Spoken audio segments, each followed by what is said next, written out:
बिस्मिल्लाहिर्रहमानिर्रहीम। अस्सलाम वालेकुम। आज हम ग्रेड 12 की 12वीं क्लास की उर्दू की जो न्यू बुक है फेडरल बोर्ड की, उसका हमारा सबक नंबर 5 है। पिछली वीडियो में हमने इसकी कंप्लीट रीडिंग की थी, इसके मुश्किल अल्फाज के मायने और ख़ास तौर पर तशरीह करने का तरीका, सबक का खुलासा और मरकज़ी ख्याल ये मुकम्मल किया था। आज की वीडियो में इसकी जो मुकम्मल मश्क है उसको हम कंप्लीट सॉल्व करेंगे इंशाल्लाह, और कोई भी चीज़ हम स्किप नहीं करेंगे। हमारी मश्क जो है वो यहाँ से शुरू हो रही है। सबक नंबर 5 जो है शाखों पर जले हुए बसेरे। तो सवाल नंबर 1 है, पहला सवाल है हमारा, दर्ज झैल कसीरुल इंतखाबी सवालात के दुरुस्त जवाब की निशानदही करें। तो फर्स्ट स्टेटमेंट है हमारी, सबक शाखों पर पे जले हुए बसेरे सिनफ़े अदब के लिहाज से क्या है? ये नावल है। तो सही जवाब ये है, नावल। सेकंड स्टेटमेंट है, हजूर आली जाह ने किस को जवां बख्त की वली ओहदी की सिफारिश का सकाल लिखवा दिया कंपनी अंग्रेज़ बहादुर को। तो सही जवाब ये है। थर्ड स्टेटमेंट है, वली ओहदी के मामले पर जो कागजात और सफारशात दिल्ली में साहब कलाम बहादुर को मौसूल हुए यानी कि मिले, वो आगे कहाँ भेज दिए गए? आगरा। सही जवाब है। नेक्स्ट स्टेटमेंट है, लोबान और अगरबत्ती के धुएं में रात भर किसका शोर रहा? ये अगरबत्ती जिस तरह से इसका धुआं उड़ता है, इसी तरह से लोबान भी एक धात है। इसको कोयले के ऊपर डालते हैं, जो कोयले होते हैं, तो इससे भी धुआं उठता है। तो लोबान और अगरबत्ती के धुएं में रात भर किसका शोर रहा? तो सही जवाब है गिरियाओ बका का। लास्ट स्टेटमेंट है, चेहलम के कौन से दिन वजीर खानुम की खिदमत में मलकाए दौरा का पैगाम आया? तीसरे। तो सही जवाब ये है। सवाल नंबर 2 है, दर्ज झैल सवालात के मुख्तसर जवाब लिखें। पहला सवाल है, फतह अल मुल्क का सोएम ख़त्म होते ही नवाब जीनत महल ने किस बात का जोर बादशाह पर डालना शुरू कर दिया? तो इसका जवाब है, नवाब जीनत महल ने जवां बख्त की वली ओहदी के लिए सरकार कंपनी अंग्रेज़ बहादुर को लिखने का जोर बादशाह पर डालना शुरू कर दिया। दूसरा सवाल है, बादशाह के लिए ये क्यों मुमकिन न था कि वो जीनत महल की बात को क्या करें? नज़रअंदाज कर दें। तो इसका जवाब है, बादशाह के लिए ये मुमकिन न था क्योंकि जीनत महल से उनकी मोहब्बत और उल्फत थी, जिसकी वजह से वो उसकी बात मानने पर मजबूर थे। अगला सवाल है, लॉर्ड गवर्नर जनरल बहादुर को लिखे गए ख़तों में मिर्ज़ा जवां बख्त के मुतालिक क्या कुछ बयान किया गया?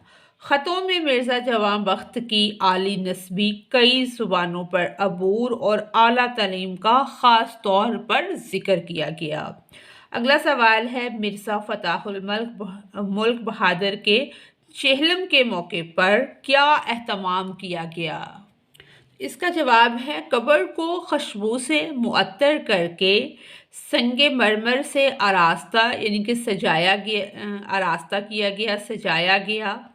ख़त्म ख्वानी, कवाली, खाने की तकसीम, बेगमात की गिरयावज़ारी और सोग की, जो मरने के बाद सोग होता है उसकी कुछ रसूमात लोग अदा करते हैं, सोग की मुकम्मल रसूम अदा की गई। अगला सवाल है, साहिब आलम की वफ़ात के बाद वज़ीर की क्या हालत थी? तो इसका जवाब है, वज़ीर खानुम बिस्तर पर लेट गईं, 2 वक्त का खाना छोड़ दिया, सिर्फ मोटा छोटा खाकर गुजारा करने लगी और शदीद सदमे में मुब्तला हो गईं। अगला सवाल है, चेहलम के तीसरे दिन वज़ीर खानुम की खिदमत में मलकाए दौरा का کیا پیغام آیا؟ تو اس کا جواب ہے ملکہ دوراں کا پیغام تھا کہ آپ کی یاد ہو رہی ہے، جلد تشریف لے چلیں۔ اگلا سوال ہے، زینت محل نے وزیر خانم کو محل چھوڑنے کے لیے کیوں کہا؟ تو اس کا جواب ہے زینت محل نے وزیر خانم کو محل چھوڑنے کے لیے کہا کیونکہ اسے شک تھا کہ وہ مرزا مغل بہادر سے مل کر، کیونکہ اسے شک ہو گیا تھا، جیسا کہ ہم نے سبق میں بھی پڑھا ہے، کہ مرزا مغل بہادر سے مل کر مرزا خورشید کو ولی عہد یعنی کہ سلطنت سونپنے کی سازش کر رہی ہیں اور اس کی موجودگی ان کے اقتدار کے لیے، ان کی بادشاہت کے لیے خطرہ تھی۔ اگلا سوال ہے، نواب زینت محل کی بات ماننا وزیر خانم کے لیے ایک مجبوری تھی، کیوں؟ یہ وزیر کے لیے مجبوری تھی کیونکہ بادشاہ ضعیف الارادہ تھا، زینت محل کی طاقت اس پر غالب تھی اور احتجاج مزید ذلت کا باعث بن سکتا تھا۔ اگلا سوال ہے، قلعہ مبارک کے لاہوری دروازے سے نکلنے والے چھوٹے سے قافلے کا احوال اپنے الفاظ میں لکھیں۔ قلعہ مبارک کے لاہوری دروازے سے ایک چھوٹا سا قافلہ شام کے وقت نکلا، جس میں وزیر جو تھی وہ پالکی میں سوار تھی، ان کا اثاثہ بہل پر لدا تھا اور نواب مرزا خان خورشید مرزا گھوڑوں پر ان کے دائیں بائیں تھے۔ دونوں کی پشت سیدھی اور گردن تنی ہوئی تھی، جبکہ وزیر پردوں کے پیچھے سر جھکائے بیٹھی تھی اور محافظوں کے روکنے پر خورشید مرزا نے اٹھنیاں یعنی کہ کچھ پیسے لہرا کر راستہ صاف کیا۔ اگلا سوال نمبر 3 ہے، یوٹیوب چینل سے ضیاء محی الدین کی ویڈیو تلاش کریں جس میں انہوں نے پطرس بخاری کا شہرہ آفاق مضمون، مزاحیہ مضمون مرحوم کی یاد میں کے تحت اللفظ میں نثر خوانی کی ہے۔ اس مضمون کے درج ذیل حصے کی خصوصی طور پر سن کر احساس، جذبے اور تاثر کے حوالے سے زبان و بیان کے حسن و قبح کی نشاندہی کریں۔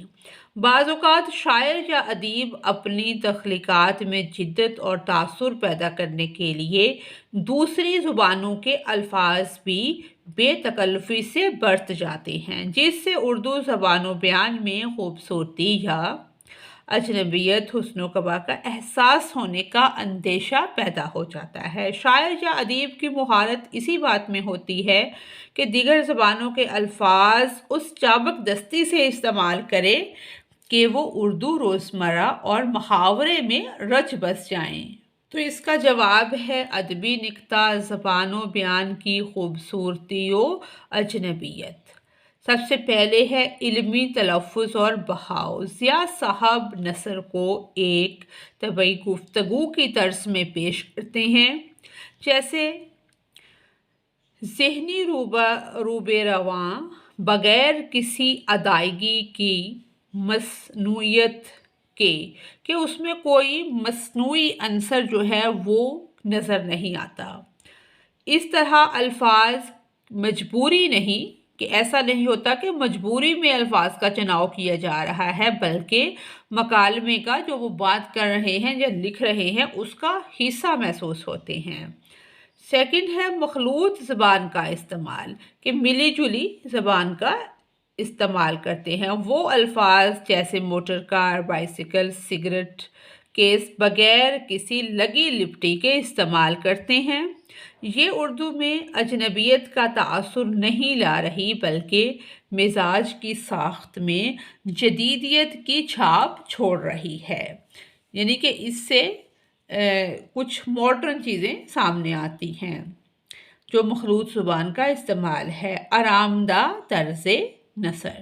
اردو کے عام محاورات کے اندر یہ انگریزی الفاظ داخل ہو کر زبان کو تازگی دیتے ہیں اور زبان کا بہاؤ ٹوٹتا نہیں۔ الفاظ خود ساختہ محسوس نہ ہو کر قدرتی गुफ्तगू का कुदरती हिस्सा लगते हैं, यानी कि जो अल्फाज मुख्तलिफ ज़बानों के या अंग्रेज़ी अल्फाज वो उर्दू के अंदर इस्तेमाल करते हैं तो वो उसी ज़ुबान का हिस्सा लगते हैं, कुदरती हिस्सा लगते हैं। ऐसा नहीं महसूस होता कि ये खुद साख्ता है। तासीरी पहलू आवाज़, आहंग और तासुर। ज़ुबान में थोड़ा वक्फा, जैसे मोटर कार ख़रीदने लगा हूँ, एक लम्हा वक्फे के बाद बयान किया जाता है। इससे ज़ुबान में वज़न और तंज पैदा होता है। सुनने वाला जुमले की तवक्को में थपक रह जाता है। दूसरा है आहिस्ता आवाज़ में बदलाव। जब ए मोटर कार कहा जाता है तो आवाज़ में जो अंदाज़े हैरत है वो होता है, अंदाज़े हैरत होता है। गुफ्तगू का रंग दोबारा आ जाता है। ये रद्द अमल दरअसल मकालमे को सामे के लिए, सुनने वाले के लिए ज़िंदा कर देता है। तजर्बी तावील कशिश। आहिस्तगी और तेज़ रफ्तारी के इख्तिताम को उस लम्हे पर लाना कि बाइसिकल ले लो जैसे जुमले आसानी से इन अजनबियत को उर्दू रोज़मर्रा में घोल देते हैं। उसके बाद है अदबी फ़नी मुहारत और असरात। तालमेल। नसर में हल्की तंज़ या मिजाज इस वक्त होती है कि नसर में जो हल्की फुल्की तंज़ या मिजाज उस वक्त होती है जब कारी या सामे पढ़ने वाला या सुनने वाला के लफ्ज़ के तसव्वुर से पहले आवाज़ उसमें रंग भर दे। दूसरा है ज़बान में जिद्दत का एहसास। अंग्रेज़ी के आम अल्फाज का उर्दू में बेदाग इस्तेमाल ना सिर्फ मज़मून को ताज़ा बनाता है बल्कि आम गुफ्तगू में इनका बग़ैर बाकायदगी के इस्तेमाल काबिले फ़हम हो जाता है। इसके बाद है लफ्ज़ों की रवानी हिफ्ज़े तासुर फराहम करती है। जहाँ कहीं वक्फ़े, धीमी आवाज़ या वकूफ़ आता है, रुकना होता है, वो मुकाम मज़मून के तंज़, मिज़ाज या तनकीद के शऊर को उभारता है। ज़िया मुहय्यिद्दीन ने अंग्रेज़ी अल्फाज को उर्दू के अंदर डालकर जो रवानी नफासत और असर पैदा किया है वो बेहतरीन अदबी सौती नुमाइंदगी है। पता चलता है कि बुतरस बुखारी ने भी ज़ुबान के इस इम्तिज़ाज से मिज़ाज और इंसानी नफ्सियात का चेहरा नुमायाँ करने में कमाल मुहारत दिखाई है। ऐसे इस्तेमाल से ज़बान में ना तो बेतरतीबी होती है और ना अजनबियत, बल्कि ये उर्दू में ख़ुद को ऐसे घोल देती है कि ये रोज़मर्रा का हिस्सा मालूम होती है। यही वो फ़न है जो किसी अदीब या शायर को लिसानी जिद्दत और तासीरी नसर में माहिर बनाता है। सवाल नंबर 4 है सबक। शाखों पे जले हुए बसेरे। आपने पढ़ा, बिल्कुल पढ़ा, जिसमें शम्सुर रहमान फ़ारूकी ने ज़ुबान व बयान, रोज़मर्रा और मुहावरे की चाशनी के साथ मुग़लिया सल्तनत के ज़वाल की दास्तान बयान की है।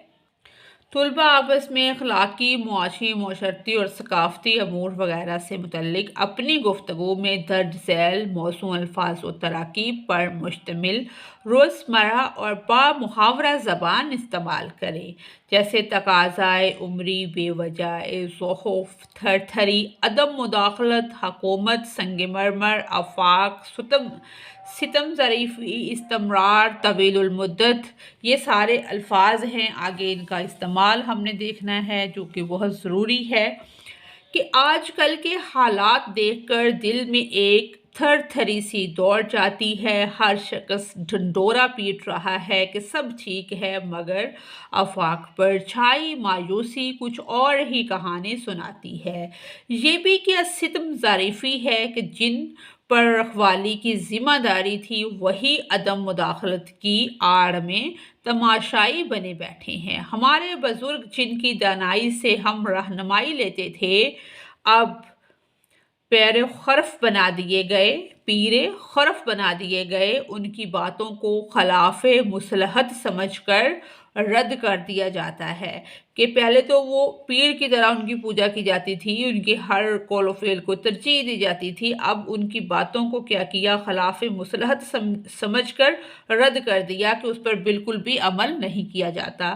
یہ سب کچھ حکومت اور اداروں کے استمرار سے خالی رویے کی وجہ سے ہوا ہے، جو صرف وقتی فائدے کو دیکھتے ہیں، کہ وہ صرف عام یا تھوڑے سے فائدے کو دیکھتے ہیں، اس کو ترجیح دیتے ہیں، لانگ ٹرم پلاننگ نہیں کرتے اور کسی طویل المدت پالیسی کا تصور بھی نہیں رکھتے۔ ہمارے معاشرے میں جو کبیدگی پھیل رہی ہے، اس کا سدباب یعنی کہ اس کو روکنا صرف اسی وقت ممکن ہے جب ہم اپنی روایات کی طرف یعنی کہ بیک ٹو نیچر روایات کی طرف پلٹیں۔ ہماری زبان، ہمارا ادب، ہماری تہذیب، سب کچھ ایک زمانے میں مفرح و مکوی ہوا کرتا تھا، یعنی کہ بہت اعلیٰ اور مضبوط ہوا کرتا تھا۔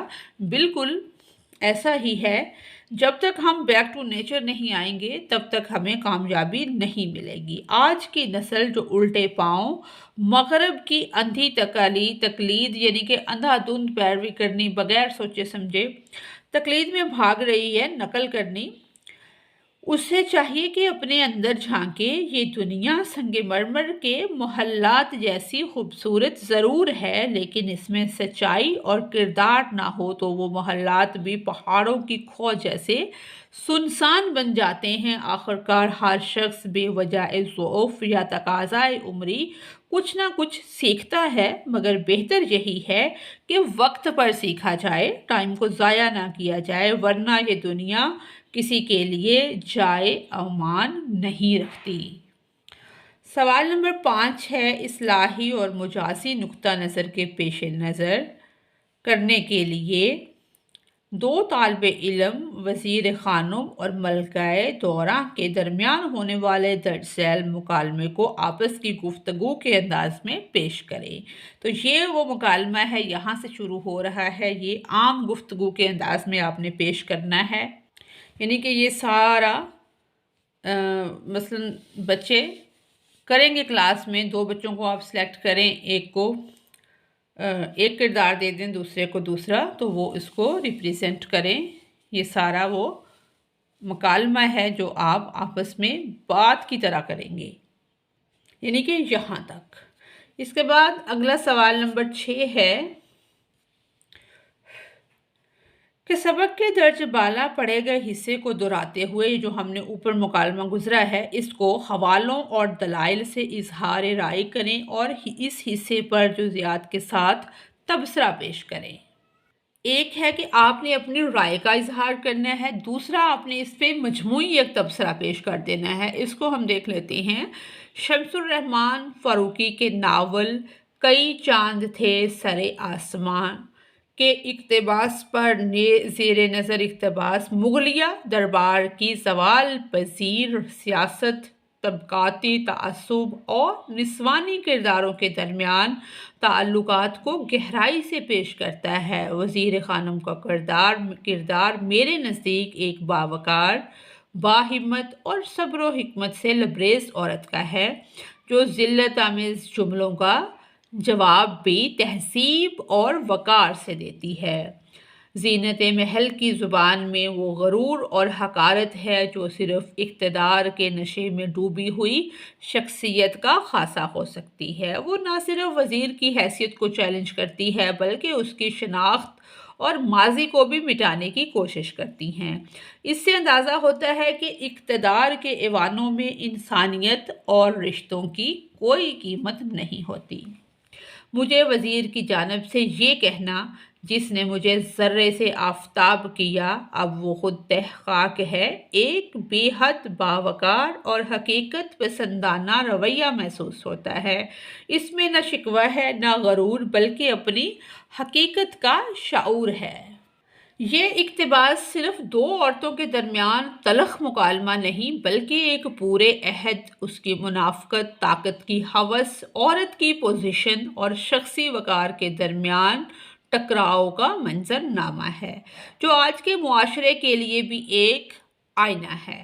اب اس پہ ہے مجموعی تبصرہ کہ یہ اقتباس درباری عورتوں کی دنیا میں موجود سازش، رقابت اور طاقت کے کھیل کی جھلک پیش کرتا ہے۔ وزیر خانم کا کردار انسانی وقار، ضبط اور خودداری کا مظہر ہے، خودداری کا ثبوت ہے، جبکہ زینت محض اقتدار پرستی، نخوت اور سازشی ذہنیت کی علامت ہے۔ مصنف نے مکالمات کے ذریعے طبقاتی تقسیم، سیاسی زوال اور انسانی کمزوریوں کو بڑی مہارت سے بیان کیا ہے۔ یہ اقتباس صرف ایک تاریخی منظرنامہ نہیں بلکہ عورت کی شناخت، مقام اور خودی کے سوالات پر گہرا تبصرہ بھی ہے۔ اس کے بعد نیکسٹ کوسچن ہے، سوال نمبر 7 ہے کہ عالمی ثقافتوں، معاشرتی، معاشی اور سماجی رابطوں کے لیے درج ذیل تحریر کو پڑھیں اور اس سے معلومات حاصل کریں۔ اس کو ہم نے جسٹ پڑھنا ہے کہ پاکستان اور چین اپنے جغرافیائی محل وقوع کے حوالے سے اقوام عالم کے لیے بہت زیادہ اہمیت کے حامل ہونے کے باوجود گہری دوستی کے بندھن میں بندھے ہوئے ہیں۔ کہا جاتا ہے کہ پاک چین دوستی بحیرہ عرب سے گہری اور کوہ ہمالیہ سے بھی بلند ہے، یعنی کہ یہ یہاں تک ہے کہ اہم ثابت ہوگی، اس کو صرف پڑھنا ہے۔ اب اس کا آگے جو کرنا ہے وہ ہم دیکھتے ہیں کہ مندرجہ بالا تحریر جو ہے، مندرجہ بالا تحریر سے یہ بات واضح ہوتی ہے کہ صاف یہ بات نظر آتی ہے کہ پاکستان اور چین کے درمیان تعلقات نہایت گہرے، دوستانہ اور اعتماد پر مبنی ہیں۔ دونوں ممالک جغرافیائی اہمیت کے حامل ہونے کے باوجود محض سیاسی یا اقتصادی مفادات کی بنیاد پر نہیں بلکہ خلوص اور باہمی احترام کے تحت ایک دوسرے کے شراکت دار ہیں۔ اب تحریر سے حاصل ہونے والی چند اہم معلومات جو ہیں وہ درج ذیل ہیں، جیسے ہے دوستی کی گہرائی کہ پاک چین دوستی جو ہے وہ بہت گہری ہے، سیاسی و مالی معاونت کے سیاسی و مالی طور پر ایک دوسرے کی ہم مدد کرتے ہیں، جیسے مختلف منصوبے ہیں، ہمارے سی پیک منصوبہ ہے کہ چین پاکستان اقتصادی راہداری سی پیک دونوں ممالک کے درمیان معاشی تعلقات کا ایک اہم سنگ میل ہے، جس کے تحت اربوں ڈالرز کی سرمایہ کاری کی جا رہی ہے اور ملک بھر میں سڑکوں کی تعمیر جاری ہے۔ اس کے بعد ہے شاہراہ قراقرم۔ شاہراہ قراقرم ایک عظیم تعمیری منصوبہ ہے جو پاک چین دوستی کی علامت کے طور پر تسلیم کیا جاتا ہے۔ اس کے بعد ہے توانائی کے شعبے میں تعاون کہ چین نے پاکستان میں نئے بجلی گھر قائم کیے تاکہ توانائی بحران پر قابو پایا جا سکے۔ اس کے بعد ہے ٹیکسٹائل انڈسٹری میں سرمایہ کاری۔ چینی سرمایہ کاروں کی جانب سے سندھ اور پنجاب میں ٹیکسٹائل پارکس کے قیام کی تجویز دی گئی ہے، جن میں شمسی توانائی کو بھی شامل کیا جا رہا ہے۔ اس کے بعد ہے معاشی ترقی میں تعاون۔ اگر پاک چین یا پاکستان چین کے تعاون سے کپاس کی پیداوار میں اضافہ کرنے میں کامیاب ہو جاتا ہے پاکستان، تو یہ ملک کی معیشت کے لیے نفع بخش ثابت ہوگا، کیونکہ ٹیکسٹائل پاکستان کی معیشت میں ریڑھ کی ہڈی کی حیثیت رکھتا ہے۔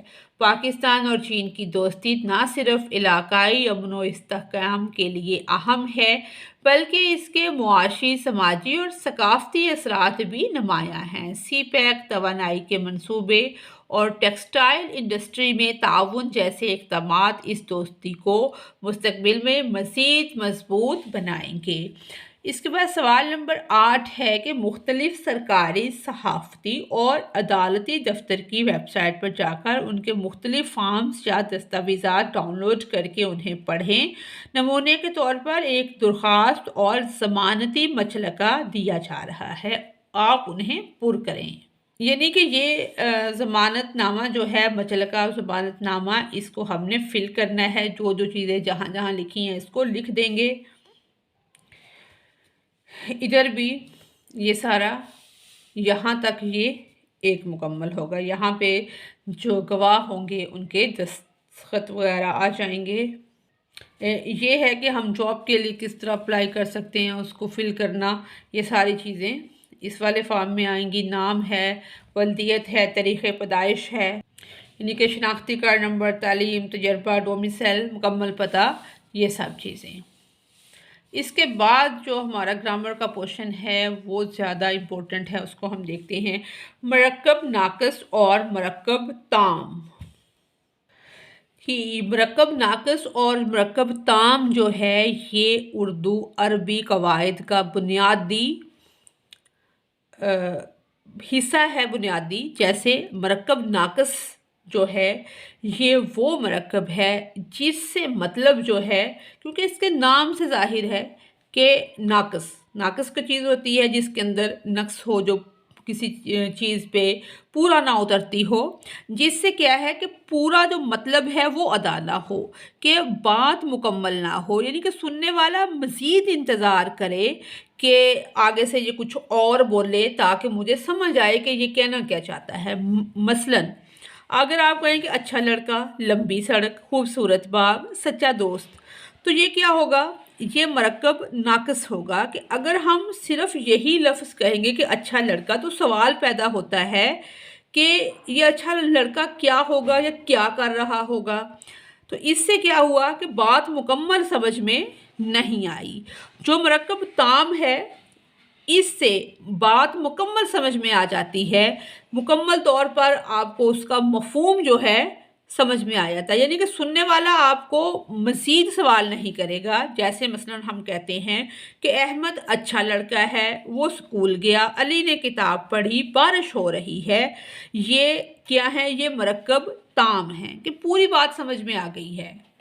यानी कि अब आपको समझ में आया कि मरकब नाक़िस क्या है, दो या दो से ज़ायद अल्फाज का मजमूआ जो पढ़ने वाले पर अपना मुकम्मल मफ़हूम अदा ना करे। इसी तरह से मरकब तौसीफ़ी, ये ऐसा मरकब है जो इसम सिफ़त और इसम मौसूफ़ से मिलकर बने। मिसाल के तौर पर सायादार दरख्त, शफ़ीक वालिदैन। मरकब तौसीफ़ी की इन मिसालों में सायादार और शफ़ीक सिफ़ात हैं, जबकि दरख्त और वालिदैन मौसूफ़ हैं। इसके बाद है मरकब इज़ाफ़ी, यानी कि वो मरकब जिसमें दो इस्म यानी कि नाउन आपस में इजाफत के ज़रिए जुड़े हों और एक इस्म दूसरे की मलकियत, निस्बत या ताल्लुक़ को बताए। पहले इस्म को मज़ाफ़ और दूसरे को मज़ाफ़ अलैह कहते हैं। बनाने का इसका जो तरीका है, पहले मज़ाफ़ आता है, इसके बाद मज़ाफ़ अलैह। मसलन किताब अली, दरवाज़ाए मकान, घर का मालिक, रहमत खुदा, तालिब इल्म, ये सब मरकब इजाफ़ी हैं क्योंकि एक इस्म का ताल्लुक़ दूसरे इस्म से ज़ाहिर हो रहा है।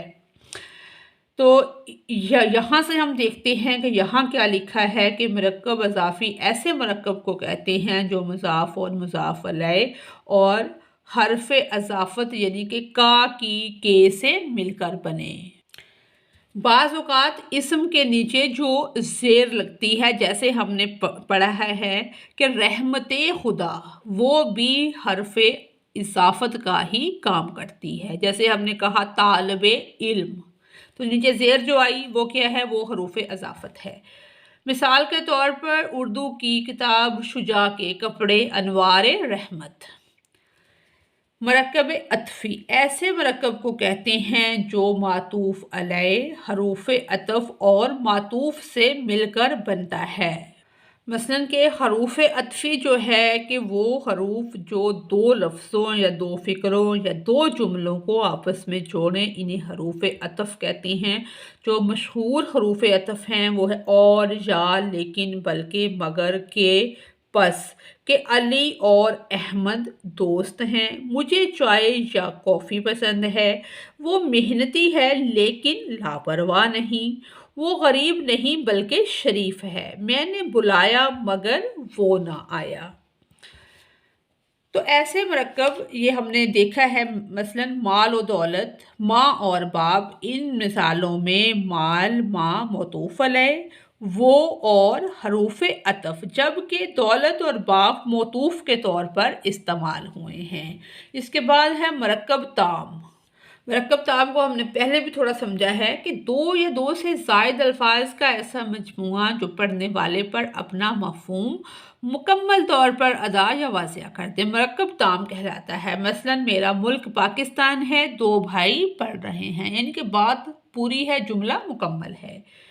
अब करना हमने ये है सवाल नंबर 9 में कि मरकब नाक़िस की इक़साम, मरकब तौसीफ़ी, मरकब इज़ाफ़ी और मरकब अत्फ़ी और मरकब ताम की दो दो मिसालें लिखकर उनके जुमले बनाएं।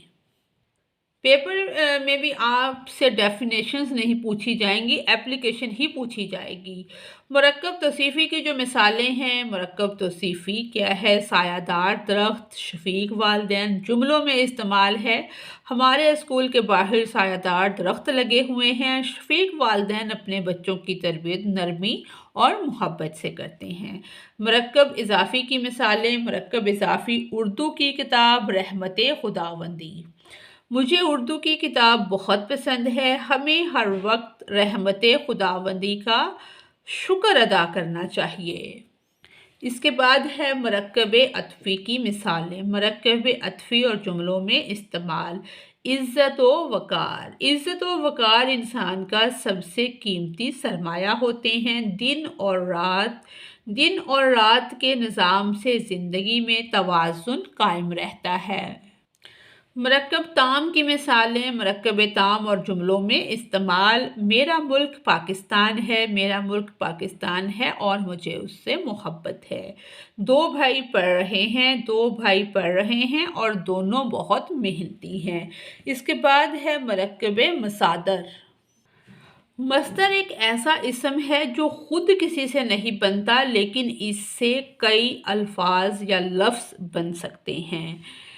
कि वो मस्दर जो दो या दो से ज़्यादा अल्फाज के मिलने से बने और काम या हालत का मफ़हूम दे, इसे मरकब मस्दर कहते हैं। आम तौर पर इसमें इस्म, सिफ़त, मस्दर प्लस मस्दर होता है और बनाने का तरीका है कि इस्म या सिफ़त दोनों में से एक आएगा।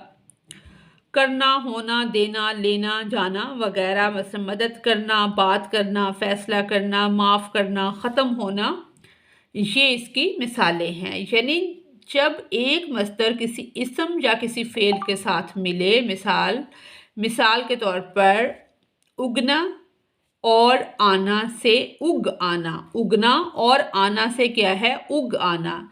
संभालना और रखना से संभाल कर रखना।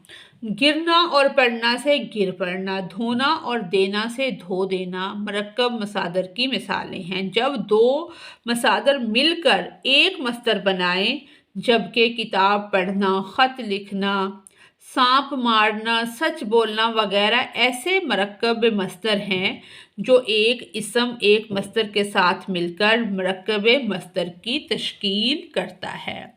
मरकब मस्दर में जब दो फ़ेल इकट्ठे आ जाएं तो फ़ेल को असल फ़ेल, जबकि दूसरे फ़ेल को अमदादी या मुआवन फ़ेल कहते हैं। मिसाल के तौर पर ऊपर दी गई मिसालों में उग आना, गिर पड़ना में इनमें उग, गिर दोनों असल फ़ेल हैं, जबकि आना और पढ़ना क्या है? इमदादी या मुआवन फ़ेल हैं।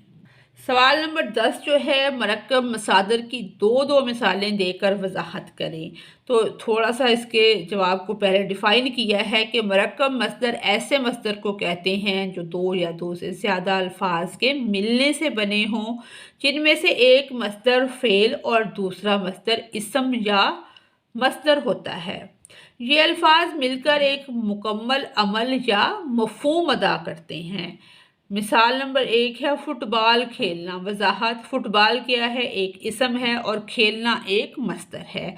दोनों मिलकर मरकब मस्दर बनाते हैं जो खेल के लिए एक मखसूस अमल को ज़ाहिर करता है। जुमला, बच्चे शाम को फ़ुटबॉल खेलते हैं। मिसाल नंबर 2 है सबक पढ़ना। वजाहत, सबक एक इसम है और पढ़ना एक मस्दर है। ये दोनों मिलकर एक मरकब मस्दर बनते हैं जो तालीम से मुताल्लिक अमल को ज़ाहिर करता है। जुमला, अहमद रोज़ाना बाकायदगी से सबक पढ़ता है। जी, उम्मीद है आपको ग्रामर की समझ अच्छी तरह से आ गई होगी। इसी के साथ ही हमारी आज की जो वीडियो है ये मुकम्मल होती है। अगर आपको मेरी वीडियो से कोई रहनुमाई मिलती है तो मेरी वीडियो को लाइक और चैनल को सब्सक्राइब करें। Thanks for watching us.